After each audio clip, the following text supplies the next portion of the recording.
Good morning, all. Welcome, everybody, to a new appointment with our lunch with Nick. My name is Gabriella Caporaso, and I'm pleased to introduce you Simona Bongetz. Simona has an IT background, but product management is what defines her as a professional. 15 years ago, she has founded the Colosim project, and she continues to lead the services for this company, both in Romania and in Europe. She was president of PMI Romania chapter, a member of the Ethics Member Advisory Board, and starting with 2023, she serves in the board of the directors of PMI Global Accreditation Center. So Simona, I let the floor to you so we can start the webinar. Thank you. Hello, everyone, and thank you for joining this afternoon for a topic which is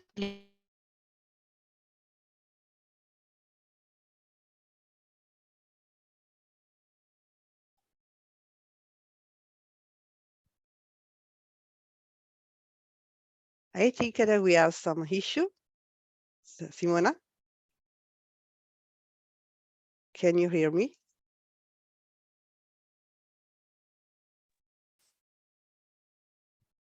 Simona, you are in mute. okay. Something happened with I think that with my connection. Perfect. Do you hear me right now? Perfect now. Perfect now. Okay. So I need to share my screen once again, correct? Yes. Good. So clearly it was a problem with my connection because the Menti dropped as well. There is no problem. In the meanwhile, welcome to Sabina.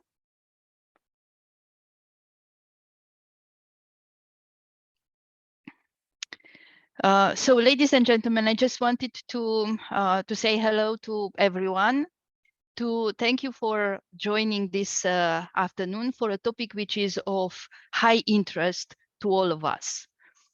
It's trusting, it's a power skills as nominated by PMI.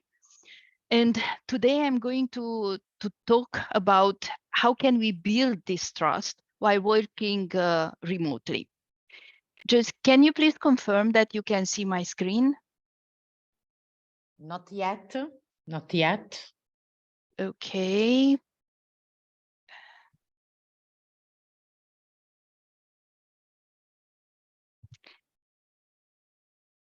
So you see, even with all the preparation, there are still issues arising, no Okay, matter perfect. what we want to do. Perfect. Now we Okay. see your, okay. Okay, and now we can go ahead.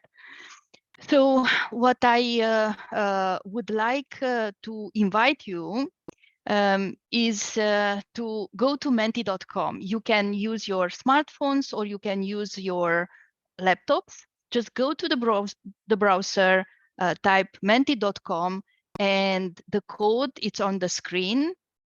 So it would be 17147778.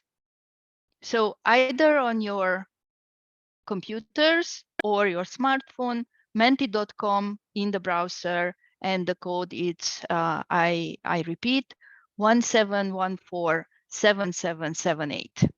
Okay, may I have some kitten, please? And the kittens are coming. Okay, thank you, thank you.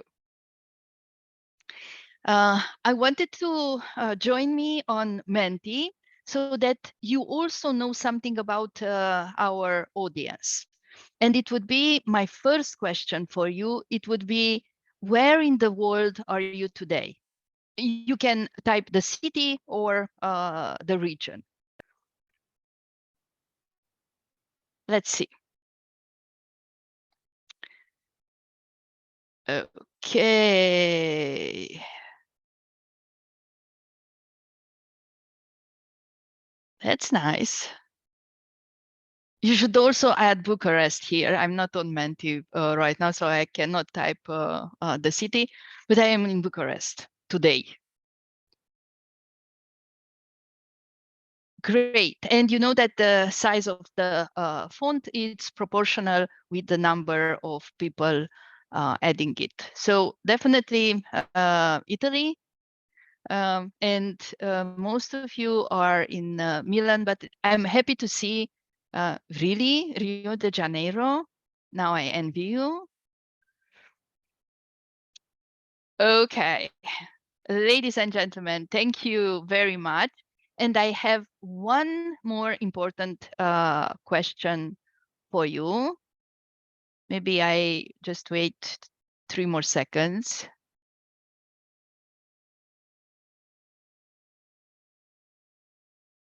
Good. Thank you. So let me ask one more question, because we are talking about trust, but in this special way of working remotely, I would like to know, how did the work change in the last years for you? So how much did you work remotely in 2019, before we even know about pandemics and situations like this? How much of you went to work remotely in 2020? And let's see how many of us still are working remotely in 2023. And as you can probably see, we have 27, 28, 32 answers so far. It was definitely skyrocketing in 2020. But what is interesting is that we still work remotely, um, maybe not fully, but in a very high percentage even today. So this is with us to stay, this way of working. And my interest when I started working remotely in 2020 was, what are the best practices in working remotely? What should I focus on? Because, you know, if you are a manager, a project manager, a team leader, then according the researches, you're accountable for at least 70% of the variance in the engagement of our teams. So you can imagine the huge responsibility. So we are accountable for 70% of the variance in the engagement of our teams. This means that our interactions with remote team members or remote employees determine their engagement level, which definitely influences their performance. No pressure. So I started to read in 2020, to reflect, to discuss with professionals, going through all the possible struggles to understand. And these are my findings. Not all the jobs can be done remotely, of course, although the pandemic showed us that how creative we are and how adaptive we are humans in this regard. But for those that can, the biggest blocker, more than any tip or tool, is the fear surrounding the questions. Do I trust my colleagues? Do I trust my team members that they are going to deliver as expected? Do I trust they will help me when in need? Do I trust them enough to ask for their help? So these were some of the questions that I had, and these were some of the questions that I wanted to get a formal, official answers. And then I started to research, as I told you, and it seems that there are two basic types of trust: cognitive trust and affective trust. Cognitive trust is based on the confidence you feel that your colleagues will deliver, based on their results, the previous results, based on the skills that you are aware of. It is the trust of the head. And then there is the trust from from your heart. The emotional type of trust, the ones that you feel through empathy, through friendship. Now, these two types of trust are essential for people to work together effectively. We need to believe that our colleagues will deliver and that their work will be of high quality or of the quality that we expect. We need also to believe that others have good intentions and high integrity. So, what are the ingredients of trust and how do we build the trust with others?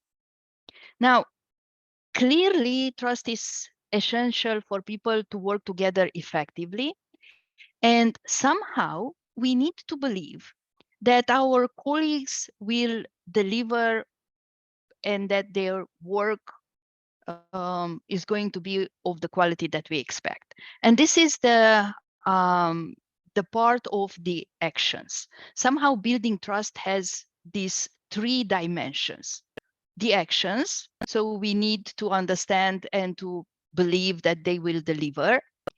We also need to understand that they are motivated in order to deliver what they promise to deliver. These are the motivations. And then there is the third dimension. We need to believe, we need to know that they are going to continue these actions and they will continue to be motivated so that we can rely on their activity. Now, the truth is that when we are together at the office, our brain receives a lot of signals about these three elements. In virtual work, misunderstandings and miscommunications are all over. So we therefore face a perfect storm of less information on which to establish trust, less reinforcing information to maintain it, and more trust infractions to break it. And you know that once trust is lost, it is very hard to regain. So the agile way of working, for example, helps a lot in this regard because it ensures the transparency of our activities. But there are also, having the short iteration, having the task boards either virtual or face-to-face in a face-to-face setting, we have this many way of showing what we do and many options to communicate with each other based on the task board or the Kanban board, having the stands up, the ceremonies. So this is really help in showing the actions. What about the motivations? And now let me give you a little bit of a bigger picture, the cultural aspects. And for the culture aspect, I would like to introduce Erin Meyer. And if you heard about Erin Meyer, she is a professor at INSEAD, one of the leading international business schools. She was even considered listed as a Thinkers 50. Now I don't know exactly how it is called. I think that it's Thinkers 50, the most important thinkers of the year, and she was listed in 2019 among those. So as being among the 50 most important or impactful business thinkers, writers in the world. Now, what I would like to recommend is the culture map. Her work through this book focuses on how the world's most successful managers navigate the complexities of cultural differences in a global environment. Now, her extensive research, and you can read about it in the book. I really recommend the book because it's a very friendly book and written in the very nice colloquial style. So her work resulted in a culture map based on 8 dimensions. And as you can imagine, one of these dimensions is trust.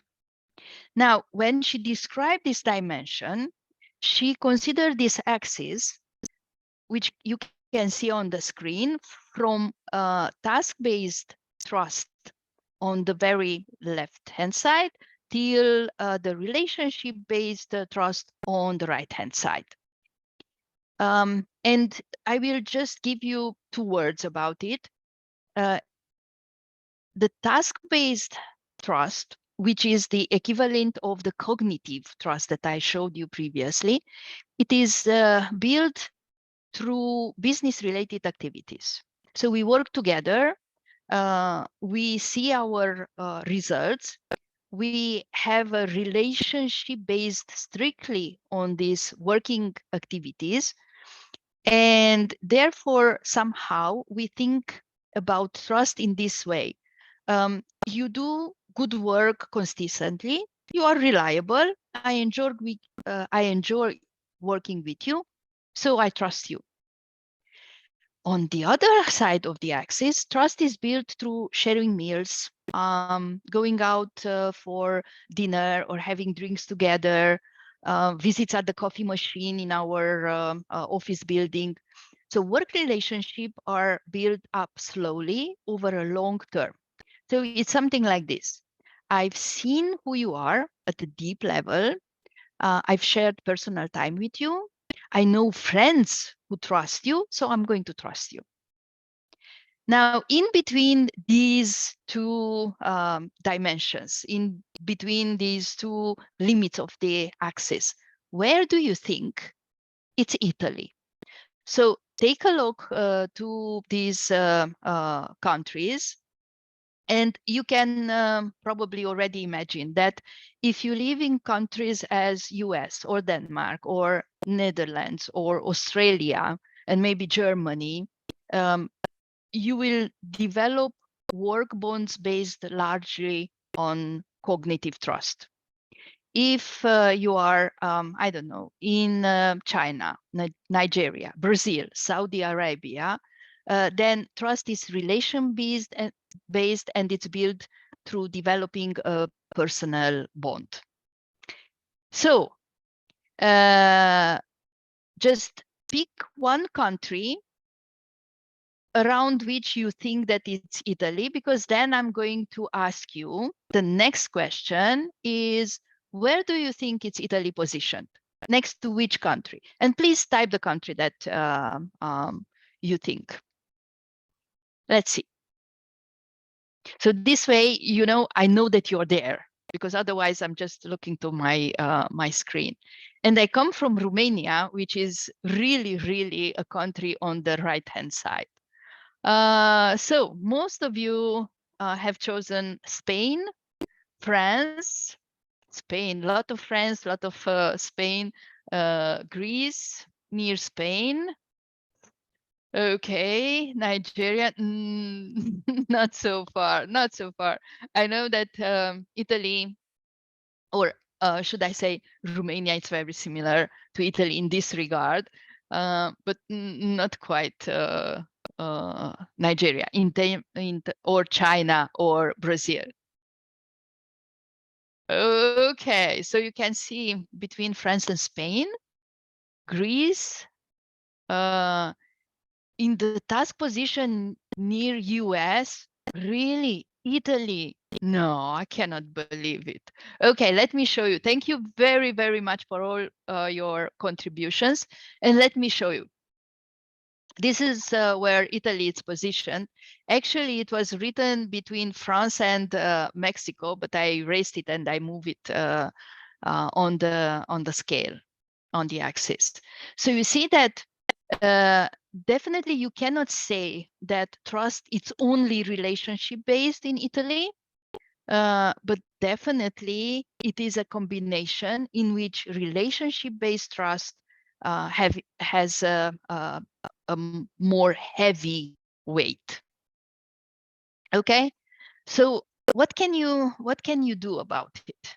It is clear that if you would like to develop trust in those countries in which, let's say, relationship-based trust is important, you need to focus on building those relationships. It's not enough just to work together. It's not enough just to show to each other that we are doing the actions. We need to understand each other on a more deep level. So what can we do about it?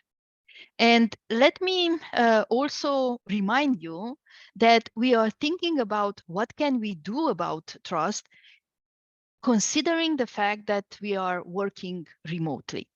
And we also need to consider the fact that in our teams, we are probably in different positions. You probably know Tuckman's theory about the 5 stages of team development. I'm not going to focus on it.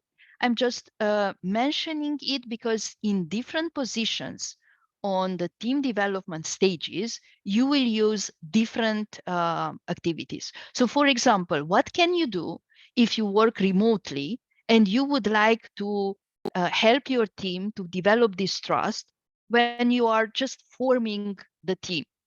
And then, of course, that you have several options. This is what I used with a brand new team, quite large, I would say. We were, if I am correct, I think that we were 9 at the time. And what you see here, it's a template that we created in Mural. Now, either you use Mural or Miro, it's almost the same thing, but you can use any kind of whiteboard and draw something. Any of you who would like me to share with you the templates that I developed in Mural, just send me an email. I am more than happy to share the templates with you. So we used this template, and this is how the team looked like after adding all the information. We have a life wheel here. We have the preferred quote. We have what are those things that we would like to be surrounded with. We have the friends. We have even the bucket list here. So we started to share things about ourselves in order to start building this relationship-based trust. What else can you do? Before starting any kind of meeting, you will help your team to contribute by sharing something about themselves. And what we have here, it's still in Mural. We have many pictures, and then we ask the team members to take a seat, so to choose a post-it, write their name, and then we ask them to answer to 2 questions. It could be something about their hobbies. It could be something about the most important challenge they have had in the last weeks or months.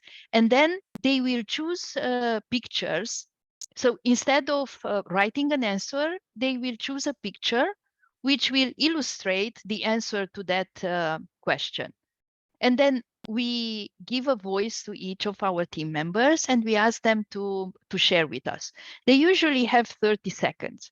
So don't imagine that it will take long, but you stop thinking about your work and you start sharing something about your thoughts with your colleagues. And we can do many other things. This is a team charter. And here I worked with a team who wanted to be a little bit more serious. So not many pictures, but maybe just sharing some things about themselves. So you can see the pictures of each of the team members. We shared 2 strengths and 2 weaknesses. And then we wanted to identify our core values individually. And then on the right-hand side, you can see the shared values. And these are the values of the team. Here we have individual norms, and then we moved to build those group norms, the ones that we would like to respect in order to help the team to go towards the stage of performing team. And then you can do, of course, many other things. Agile helps us by asking us to do the retrospectives, but then, we have those very simple retrospectives of what went well, what went not so well, and what can be improved. Why not doing maybe more nicer retrospective? And then you can find on the net the sailing boat type of retrospective with the good things that will help you moving the boat towards your final goals, and the things that maybe block you. Or this is another retrospective done with, you can do through Miro or Mural, no matter which of those. And then you can do, if you are on the performing team, you can do maybe more touchy-feely type of retrospectives. And this is something that says about also maybe giving a thanking note to one of your team members. The blue area is thanking to one of your team members. And this is the purple area. It's recognizing one of your mistakes and asking maybe forgiveness from some of your team members. They are less posted, so this is a little bit harder. But the rest, it's focusing on things that we can improve in our team. So you see, the retrospective, it's a very good occasion, a very good opportunity to share something on a more, let's say, deeper level, a more emotional level with your peers. And of course, that you can play with your team members. This is a very nice game that we play with some of the teams. It only takes 26 minutes precisely, but it gives them the opportunity to work together and have some fun. And now maybe you will ask, why do we need to have some fun? Don't we want to work seriously? Yes, we want to work seriously. But when you have a little bit of fun, when you feel a little bit relaxed, what do you think that it's improving?